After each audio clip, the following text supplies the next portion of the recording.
Malam ni Abang Sam ajak saya makan malam di Gombak Food Court. Sampailah saya ke kantin at store Gombak. Ada banyak gerai di sini, tapi my first order adalah sizzling noodle masak kamhyong.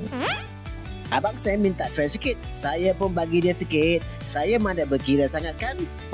Sizzling noodle ini sedap, walaupun kamhyong ini kurang kick sikit kalau dibanding dengan kamhyong Cina. Abang Sam kata sup gearbox ini sedap. Tak pasti dia kata yang manual atau yang auto. Tengok, menarik gearbox ini. Ini saya simpan untuk Abang Sam, sebab saya nak layan supnya dulu. Terima kasih Abang Sam. Tengok Abang Sam begitu prihatin dan penuh dengan kasih sayang terhadap saya. Wow, sup ini memang top notch. Tengok ni Abang Sam, serupa piranha tak?